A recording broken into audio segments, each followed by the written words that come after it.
40년간 한글을 무시해온 일본 언어학 교수가 있었습니다. 그런데 어느 날 학생 한 명의 질문이 그의 세계관을 완전히 뒤바꿔 놓았습니다. 과연 무슨 일이 벌어진 걸까요? 구독, 좋아요 부탁드립니다. 안녕하세요. 저는 도쿄대학교 언어학과 교수 다나카 히로시입니다. 40년간 일본어와 한자의 우수성을 연구해온 학자로서 최근 제게 일어난 놀라운 변화에 대해 말씀드리고자 해요. 지난 3월 교무회의실에서 저는 심각한 표정을 지을 수밖에 없었습니다. 우리 일본어학과의 정체성이 흔들리고 있었거든요. 학생들이 한국어 수강 신청에만 몰리는 현상이 날로 심해지고 있었어요. 이대로 가면 안 되겠다는 생각이 들었습니다. 저에게 한글은 그저 표음 문자에 불과했어요. 한자처럼 깊은 의미와 역사를 담지 못하는 단순한 기호체계라고 여겼거든요. 15세기에 만들어진 인위적인 문자가 어떻게 우리 일본어의 아름다운 전통과 비교될 수 있겠습니까? 요즘 학생들이 K-팝에 현혹되어 한국어만 배우려 하는 모습을 보면서 일본의 언어 전통이 사라져가는 것 같아 안타까웠어요. 동료 교수들도 같은 우려를 표했지만 학생들의 열기는 식을 줄 몰랐습니다. 그때만 해도 저는 몰랐어요. 제가 얼마나 무지했는지를 말입니다. 한글에 대한 제 편견이 얼마나 깊었는지, 그리고 그 편견이 곧 산산조각 날 것이라는 사실을 전혀 예상하지 못했거든요. 사실 저는 한국어에 대해 제대로 공부해 본 적이 없었어요. 그저 피상적인 지식으로 판단하고 있었을 뿐이었습니다. 한자가 가진 깊이와 복잡성에만 매료되어 있었고, 다른 문자 체계에 대해서는 관심조차 없었거든요. 그런 제가 한글과 마주하게 된 건 정말 운명적인 일이었어요. 학과에서 새로운 강의를 개설하기로 했거든요.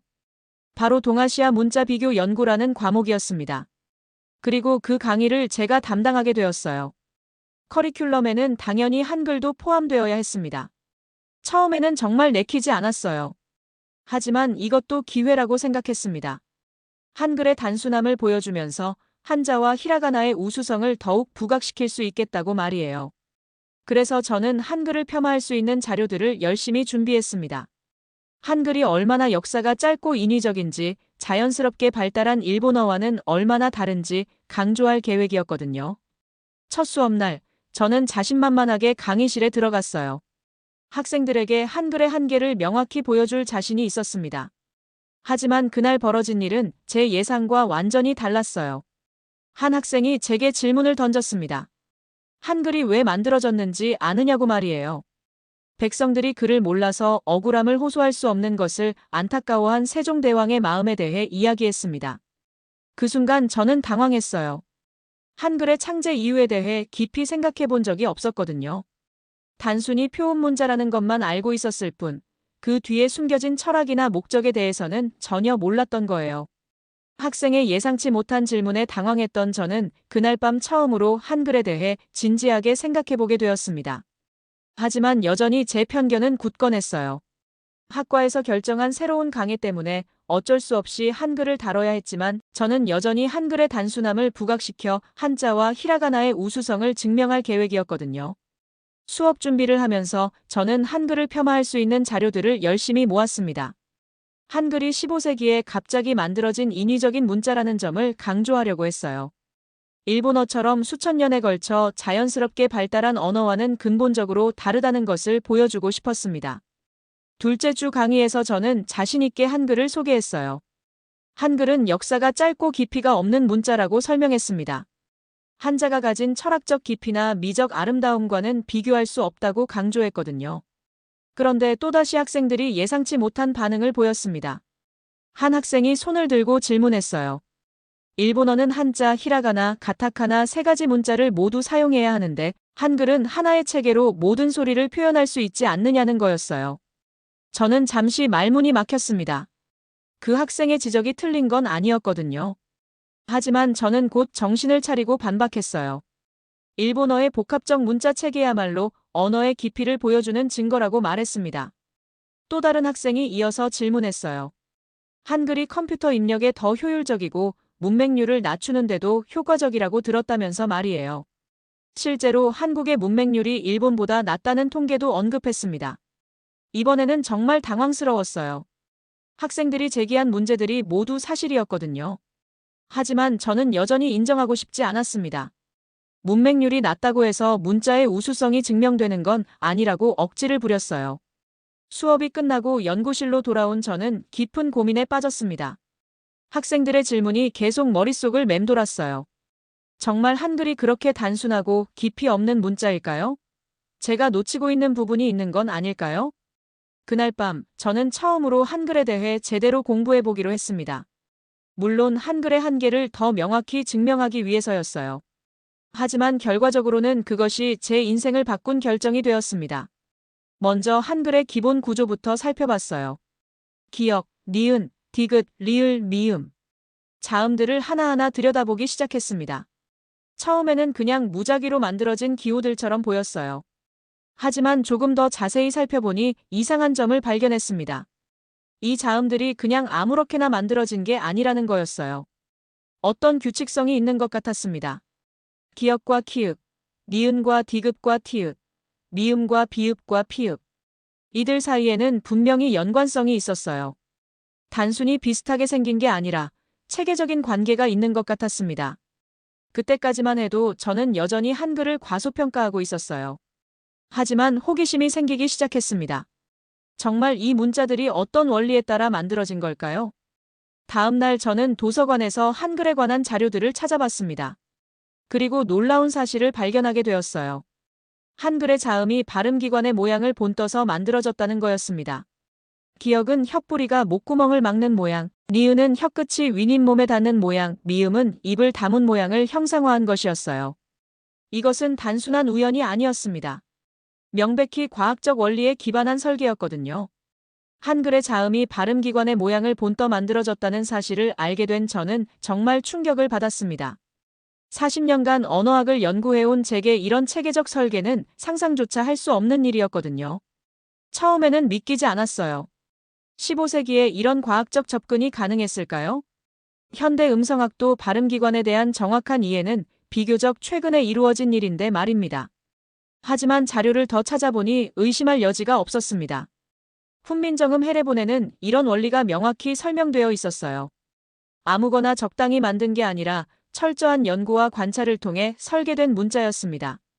기역은 혓뿌리가 목구멍을 막는 모양, 니은은 혀끝이 윗잇몸에 닿는 모양, 디귿은 혀끝이 윗니에 닿는 모양, 리을은 혀끝이 굴려지는 모양, 미음은 입을 다문 모양. 각각의 자음이 실제 발음할 때의 혀와 입의 모양을 정확히 반영하고 있었어요. 더 놀라운 건 가획의 원리였습니다. 기역에서 키읔, 디귿에서 티읕, 비읍에서 피읍로 변하는 과정이 단순히 획을 더한 게 아니라 소리의 색이 변화를 체계적으로 나타낸 거였어요. 된 소리인 까따, 빠, 싸, 쪼 마찬가지였습니다. 이것은 그냥 문자가 아니었어요. 음성학 교과서나 다름없었습니다. 현대 언어학에서 말하는 좋은 위치와 좋은 방법이 이미 500년 전에 한글 속에 모두 담겨 있었던 거예요. 저는 밤늦게까지 연구실에서 한글을 분석했습니다. 볼수록 경이로웠어요. 이런 과학적 문자 체계가 어떻게 가능했을까요? 세종대왕과 지편전 학자들의 지적 수준이 얼마나 높았던 걸까요? 그 다음에는 모음을 살펴봤습니다. 아, 허, 오, 우, 으, 이. 이것들도 그냥 만든 게 아닐 거라는 확신이 들었어요. 역시 제 예상이 맞았습니다. 모음도 철저한 철학적 배경을 가지고 있었어요. 천지인 사상에 기반해서 만들어진 거였습니다. 하늘을 나타내는 점, 땅을 나타내는 가로선 사람을 나타내는 세로선 이를 기본으로 해서 모든 모음이 구성되었습니다. 더욱 놀라운 건 이것이 현대 음성학의 모음 사각형과 정확히 일치한다는 사실이었어요. 아, 오, 우의 배치가 혀의 위치와 입술 모양에 따른 과학적 분류와 완벽하게 맞아떨어졌습니다. 아는 전설 저모음, 어는 후설 중모음, 오는 후설 고모음, 우는 후설 고모음. 현대 음성학 교과서에 나오는 분류가 한글 모음 체계와 똑같았어요. 이쯤 되니 제 머릿속이 완전히 뒤죽박죽이 되었습니다. 지금까지 제가 알고 있던 상식이 모두 틀렸던 걸까요? 한글이 정말 이렇게 과학적이고 체계적인 문자였다면 저는 도대체 뭘 하고 있었던 건가요? 그날 밤 저는 잠을 이룰 수 없었습니다. 40년간 쌓아온 제 학문적 신념이 흔들리고 있었거든요. 한자와 일본어 문자 체계만이 최고라고 믿었던 제 확신이 산산조각나고 있었어요. 다음 날 아침, 저는 다시 한번 한글을 자세히 들여다봤습니다. 혹시 제가 잘못 이해한 건 아닐까 싶어서요. 하지만 아무리 봐도 결론은 같았습니다. 한글은 정말 놀라운 문자였어요. 자음과 모음이 결합해서 음절을 이루는 방식도 매우 과학적이었습니다. 초성, 중성, 종성의 결합 규칙이 체계적이고 일관성 있게 만들어져 있었어요. 복잡해 보이지만 실제로는 매우 간단하고 논리적인 원리로 구성되어 있었습니다. 더욱 감탄스러운 건 한글의 경제성이었어요. 기본 자모 24개만으로 한국어의 모든 소리를 표현할 수 있다는 게 믿어지지 않았습니다. 일본어는 히라가나 48개, 가타카나 48개, 그리고 수천 개의 한자까지 알아야 하는데 말이에요. 그때 문득 학생들이 했던 질문이 떠올랐습니다. 어느 쪽이 더 효율적이냐고 물었던 그 질문 말이에요. 이제 그 답이 명확해졌습니다. 적어도 효율성 면에서는 한글이 압도적으로 우수했어요. 하지만 저는 여전히 인정하기 싫었습니다.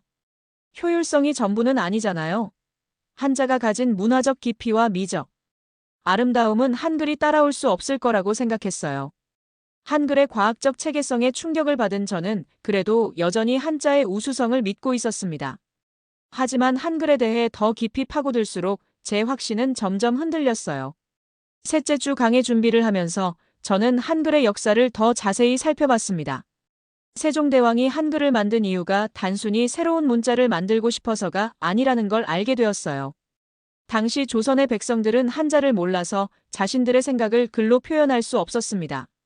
법정에서 억울함을 호소할 수도 없었고 편지 한 통 쓸 수도 없었어요.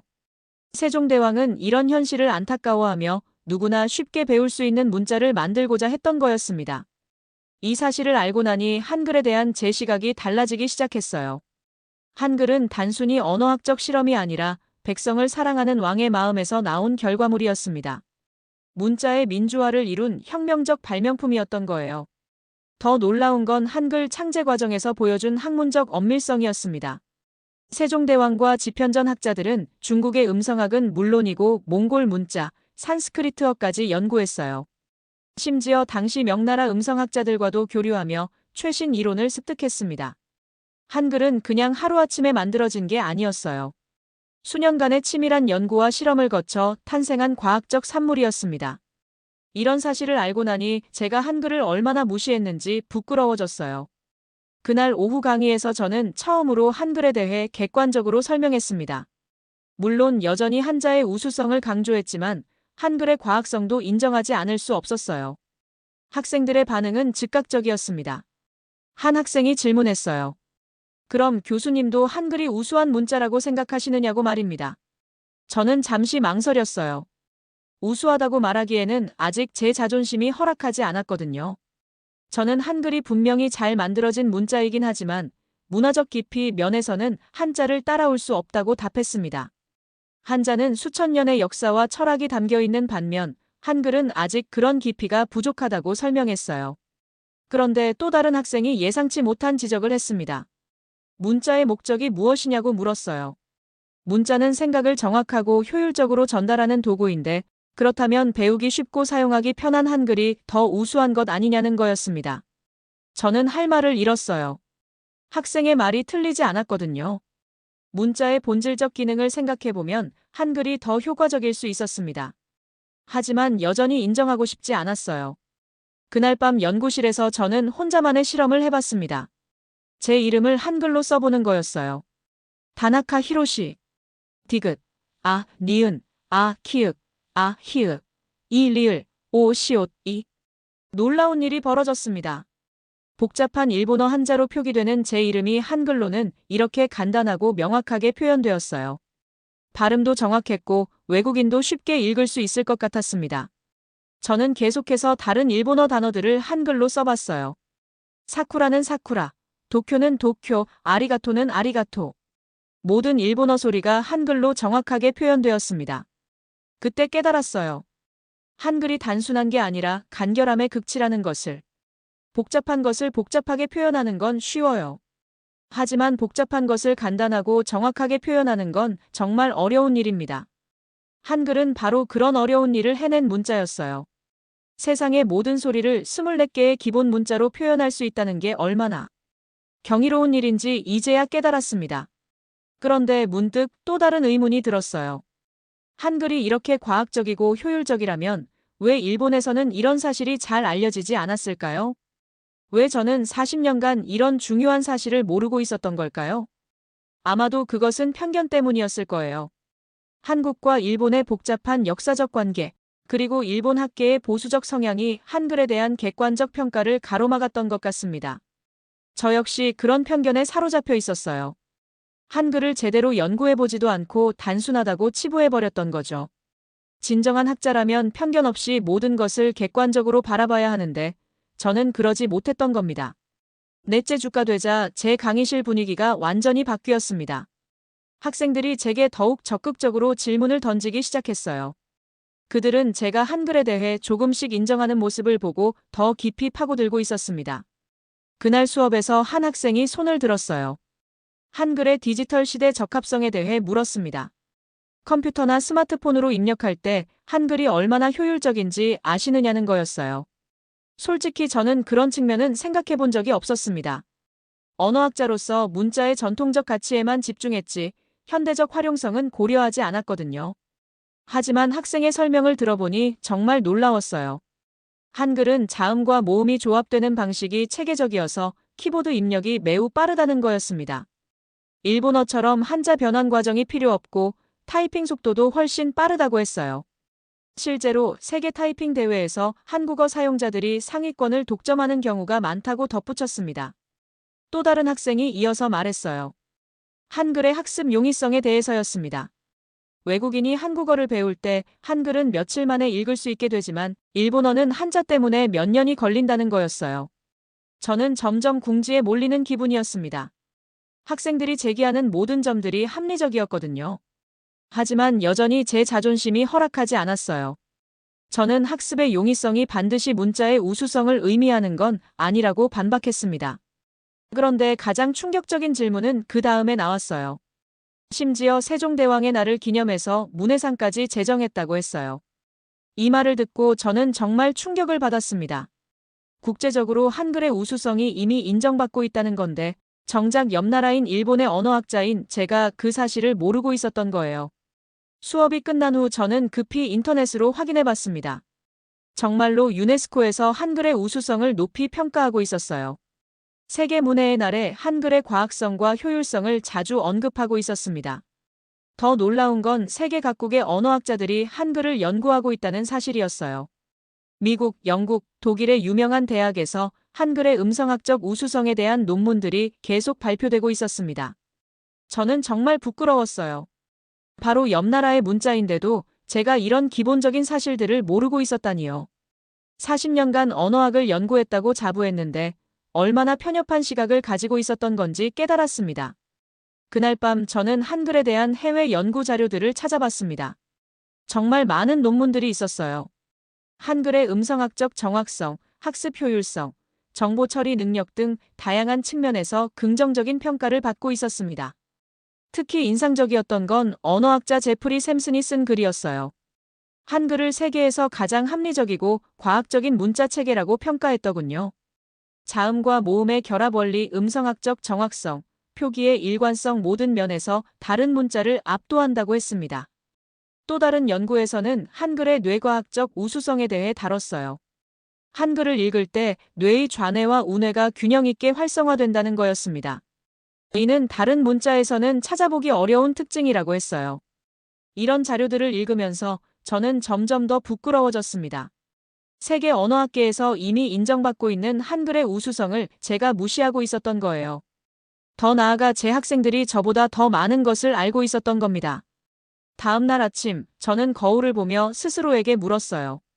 과연 나는 진정한 학자인가?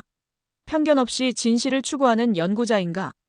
아니면 그냥 기존 지식에 안주하며 새로운 사실을 외면하는 고집쟁이인가?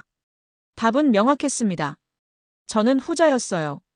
진정한 학자라면 새로운 사실을 발견했을 때 기뻐해야 하는데 저는 오히려 그것을 부정하려고만 했던 거죠. 그때부터 저는 마음을 바꿨습니다. 더 이상 한글을 폄하하지 않기로 했어요. 대신 객관적이고 공정한 시각으로 한글을 연구해보기로 결심했습니다. 비록 늦었지만 진정한 학자의 자세를 되찾고 싶었거든요. 5째 주가 되자 저는 완전히 다른 사람이 되어 있었습니다. 한글에 대한 객관적 연구를 시작한 이후로 매일매일이 새로운 발견의 연속이었어요. 그날 밤도 평소처럼 연구실에서 한글을 연구하고 있었습니다. 이번에는 한글의 조합 원리에 대해 깊이 파고들고 있었어요. 초성, 중성, 종성이 결합해서 하나의 음절을 만드는 과정이 정말 신기했습니다. 문득 호기심이 생겨서 제 이름을 다시 한글로 써봤어요. 이번에는 단순히 소리만 옮기는 게 아니라 한 글자씩 정성스럽게 써내려갔습니다. 다나카. 디귿과가 결합해서 다, 니은과가 결합해서 나, 키읔과가 결합해서 카. 히로시. 히읗과이가 결합해서 히, 리을과 오가 결합해서 로, 시옷과이가 결합해서 시. 손으로 써내려가면서 놀라운 일이 벌어졌습니다. 복잡한 일본어 한자로 표기되는 제 이름. 한글로는 이렇게 간단하고 명확하게 다나카 히로시로 표현되었어요. 누구나 쉽게 읽을 수 있고 발음도 정확했습니다. 저는 잠시 손을 멈추고 생각에 잠겼습니다. 지금까지 저는 복잡한 것이 우수한 것이라고 믿어왔어요. 한자의 복잡함과 일본어 문자 체계의 다층성이 언어의 깊이를 보여준다고 생각했거든요. 하지만 이 순간 깨달았습니다. 진정한 우수함은 복잡함에 있는 게 아니라 간결함에 있다는 것을. 복잡한 것을 복잡하게 표현하는 건 누구나 할 수 있어요. 하지만 복잡한 것을 간단하고 정확하게 표현하는 건 정말 어려운 일입니다. 한글이 바로 그런 어려운 일을 해낸 문자였어요. 세상의 모든 소리를 24개의 기본 문자로 표현할 수 있다는 게 얼마나 경이로운 일인지 이제야 진정으로 이해했습니다. 저는 계속해서 다른 단어들을 한글로 써봤어요. 일본어 단어들뿐만 아니라 영어, 중국어, 심지어 독일어까지도 한글로 표기해봤습니다. 놀랍게도 모든 언어의 소리가 한글로 정확하게 표현되었어요. 토키오는 도쿄, 런던은 런던, 페리스는 파리, 베이징은 베이징. 한글의 표현력은 정말 무한대였습니다. 어떤 언어의 소리든 한글로 적을 수 있었어요. 그때 문득 제 학창 시절이 떠올랐습니다. 외국어를 배울 때 발음 기호를 익히느라 얼마나 고생했는지요. IPA 국제 음성 기호는 너무 복잡해서 제대로 기억하기도 어려웠어요. 하지만 한글을 알았다면 그런 고생을 하지 않아도 되었을 텐데요. 한글 자체가 가장 정확한 발음 기호 역할을 할 수 있었을 거예요. 실제로 많은 한국 학생들이 영어 발음을 익힐 때 한글 표기를 활용한다고 들었습니다. 저는 점점 더 깊은 깨달음에 빠져들었어요. 한글이 단순히 한국어를 표기하는 문자가 아니라 인류의 모든 언어를 표현할 수 있는 보편적 문자라는 생각이 들었습니다. 세종대왕이 한글을 만들 때 과연 이런 미래를 예상했을까요? 자신이 만든 문자가 500년 후에 디지털 시대의 가장 효율적인 문자가 될 것이라는 걸 알았을까요? 아마도 세종대왕은 그저 백성들이 쉽게 배울 수 있는 문자를 만들고 싶었을 거예요. 하지만 그 과정에서 인류 문자사의 길이 남을 걸작을 탄생시킨 거죠. 저는 그날 밤 정말 오랫동안 한글을 써보며 생각에 잠겼습니다. 40년간 언어학을 연구하면서 이런 감동을 느껴본 적이 없었어요. 마치 새로운 세계를 발견한 것 같았습니다. 문득 제가 지금까지 얼마나 편협했는지 깨달았어요. 일본어와 한자만이 최고라고 생각하며 다른 문자 체계는 제대로 살펴보지도 않았던 거죠. 진정한 학자라면 모든 것에 열린 마음을 가져야 하는데 말이에요. 그날 밤 저는 중요한 결심을 했습니다. 더 이상 편견에 사로잡혀 있지 않겠다고, 한글의 우수성을 인정하고 제대로 연구해보겠다고 다짐했어요. 비록 늦었지만 진정한 학자의 길을 걷고 싶었습니다. 그리고 무엇보다 제 학생들에게 진실을 말해야겠다고 생각했어요. 지금까지 제가 틀렸다는 것을, 한글이 정말 훌륭한 문자라는 것을 솔직하게 고백해야겠다고 결심했습니다. 6째 주 월요일 아침, 저는 강의실로 향하면서 가슴이 두근거렸습니다. 오늘은 제 학생들에게 진실을 고백하는 날이었거든요. 40년간 쌓아온 제 학문적 자존심을 내려놓고 솔직하게 인정해야 하는 순간이었어요. 강의실에 들어서자 학생들이 평소와 다른 눈빛으로 저를 바라봤습니다. 아마도 지난 몇 주간 제가 한글에 대해 점점 더 긍정적으로 말하는 모습을 보고 무언가 변화를 감지했을 거예요.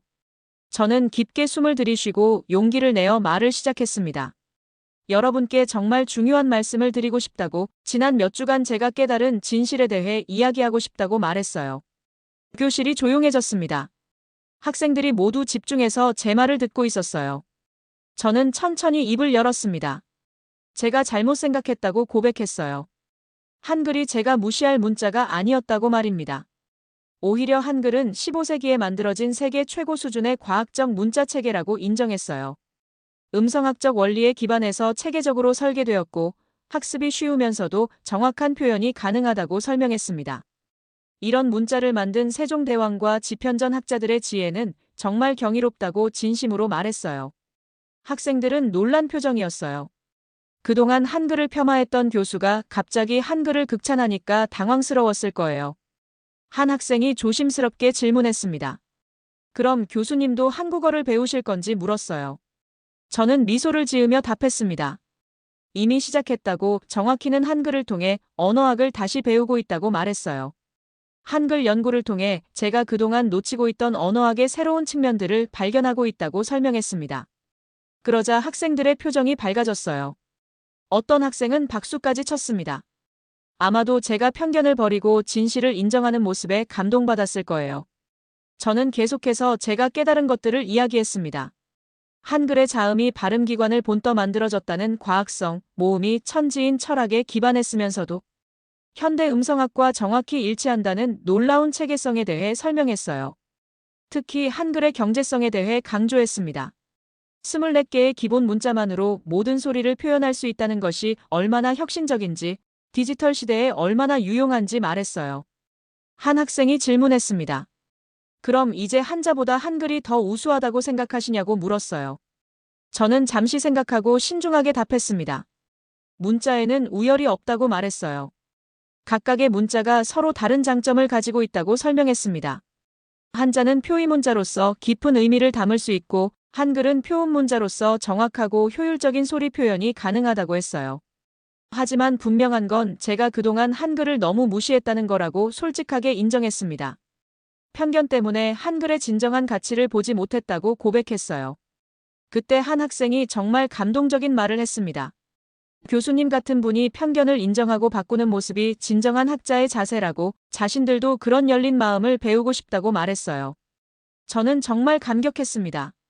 제가 부끄러워하며 고백한 일이 오히려 학생들에게 좋은 교훈이 된 거예요. 편견은 무지에서 나온다고, 저는 한글을 알고 나서야 진정한 언어학자가 되었다고 말했습니다. 수업이 끝나고 여러 학생들이 저에게 다가왔어요. 한글에 대해 더 자세히 배우고 싶다고, 한국어 공부도 시작해보고 싶다고 말했습니다. 어떤 학생은 교수님의 변화가 자신에게도 큰 영감을 주었다고 고마워했어요. 그날 오후 저는 연구실에서 혼자 생각에 잠겼습니다. 오늘의 고백이 제 인생에서 가장 용기 있는 일 중 하나였어요. 학자로서 자신의 잘못을 인정하는 건 쉽지 않은 일이거든요. 하지만 동시에 가장 보람 있는 일이기도 했습니다. 진실을 말하는 것의 소중함을 다시 한번 깨달았어요. 그리고 제 솔직한 고백이 학생들에게 좋은 영향을 준 것 같아 뿌듯했습니다. 저는 그날부터 완전히 새로운 마음으로 한글을 연구하기 시작했습니다. 더 이상 편견에 사로잡히지 않고 객관적이고 과학적인 시각으로 한글의 우수성을 탐구하기로 했어요. 그로부터 석 달이 지났습니다. 제 인생은 완전히 달라져 있었어요. 한글에 대한 깨달음은 단순히 하나의 문자를 이해하는 것을 넘어서 제 전체 학문관을 바꿔놓았습니다. 먼저 저는 동아시아 문자의 과학성 한글의 재발견이라는 논문을 작성했습니다. 지난 몇 달간 연구한 한글의 음성학적 우수성과 체계적 설계 원리를 정리한 거였어요. 이 논문은 일본 언어학계에 큰 화제가 되었습니다. 동료 교수들의 반응은 다양했어요. 일부는 제 변화에 놀라워했고 일부는 비판적이었습니다. 하지만 대부분은 제가 제시한 과학적 근거들을 인정하지 않을 수 없었어요. 한글의 우수성은 더 이상 부정할 수 없는 사실이었거든요. 학과 회의에서 저는 중요한 제안을 했습니다. 한국어과와의 교류를 늘려야 한다고 말이에요. 한글 연구는 우리 일본어 연구에도 많은 도움이 될 것이라고 설명했습니다. 언어는 경쟁의 대상이 아니라 서로 배우고 발전시켜야 할 인류의 자산이라고 강조했어요. 특히 일본과 한국처럼 이웃나라의 언어는 상호 연구를 통해 더 큰 발전을 이룰 수 있다고 주장했습니다. 다행히 학과에서 제 제안을 받아들였어요. 곧 한국의 여러 대학과 교환 프로그램을 시작하기로 했습니다. 저 역시 이번 여름에 서울대학교에서 한 달간 연수를 받을 예정이에요. 제 강의실은 이제 더욱 많은 학생들로 가득 찹니다. 한글을 무시하던 교수에서 한글의 과학성을 전파하는 교수로 변한 제 이야기가 입소문을 타면서 다른 과학생들까지 제 수업을 들으러 오고 있어요. 학생들과의 관계도 완전히 달라졌습니다. 이제 그들은 저를 단순히 지식을 전달하는 교수가 아니라 함께 배우고 성장하는 동반자로 여기고 있어요. 제가 편견을 인정하고 바뀐 모습을 보면서 더욱 존경해주는 것 같습니다. 지난주에는 정말 감동적인 일이 있었어요. 제 수업을 듣던 한 학생이 한국어 능력 시험에 합격했다고 기뻐하며 알려준 거예요. 한글의 우수성을 배우면서 한국어에 관심을 갖게 되었다고 하더군요. 또 다른 학생은 한국 대학으로 교환학생을 가겠다고 했어요. 한글과 한국 문화를 직접 체험해보고 싶다는 거였습니다. 제 변화가 학생들에게도 긍정적인 영향을 미치고 있다는 걸 느꼈어요. 저 개인적으로도 한국어 공부를 열심히 하고 있습니다. 처음에는 정말 어려웠어요. 하지만 한글의 체계적 원리를 이해하고 나니 생각보다 빨리 늘었습니다. 아직 유창하지는 않지만 기본적인 대화는 가능해졌어요. 한국 드라마도 보기 시작했습니다. 처음에는 자막에 의존했지만 이제는 간단한 대사 정도는 알아들을 수 있어요. K-팝에도 관심이 생겼는데 가사를 이해하니까 더욱 재미있더군요. 가장 큰 변화는 제 학문적 자세입니다. 이제 저는 어떤 새로운 이론이나 사실을 접해도 편견 없이 받아들이려고 노력해요. 한글을 통해 배운 교훈이죠. 편견은 진실을 가리는 가장 큰 장벽이라는 것을 깨달았거든요. 며칠 전에는 정말 특별한 경험을 했어요. 한국에서 온 언어학자와 화상회의를 했는데 한국어로 인사를 건넸더니 정말 기뻐하시더군요. 일본 교수가 한국어로 인사한다며 놀라워하셨어요. 그 교수님과 한글에 대해 이야기를 나누면서 더욱 많은 것을 배웠습니다. 한글이 단순히 과학적일 뿐만 아니라 인문학적 가치도 풍부하다는 걸 알게 되었어요. 세종대왕의 애민 정신이 담긴 문자라는 점이 특히 감동적이었습니다. 오늘 마지막 수업에서 저는 학생들에게 중요한 교훈을 전했습니다. 편견은 무지에서 나온다고, 저는 한글을 알고 나서야 진정한 언어학자가 되었다고 말했어요. 학생들에게도 열린 마음으로 다양한 언어와 문화를 받아들이라고 당부했습니다. 세상에는 우리가 모르는 훌륭한 것들이 많이 있으니까 편견을 버리고 겸손하게 배우는 자세를 가지라고 조언했어요. 한 학생이 질문했습니다. 교수님의 다음 목표는 무엇이냐고 물었어요. 저는 망설임 없이 답했습니다. 내년에 한국에서 열리는 국제언어학 학회에서 한글에 대한 발표를 하고 싶다고, 그것도 한국어로 하고 싶다고 말했어요. 학생들이 박수를 쳤습니다. 제 꿈을 응원해주는 따뜻한 박수였어요. 저는 정말 행복했습니다. 40년의 편견을 버리고 새로운 세계를 발견한 기쁨, 그리고 그것을 학생들과 나눌 수 있는 보람을 느꼈거든요. 지금 이 순간 저는 확신합니다. 한글과의 만남은 제 인생에서 가장 소중한 경험 중 하나였다고 말이에요. 그리고 이것은 끝이 아니라 새로운 시작이라고 생각합니다. 오늘의 사연 어떠셨나요? 좋으셨다면 구독, 좋아요 부탁드려요.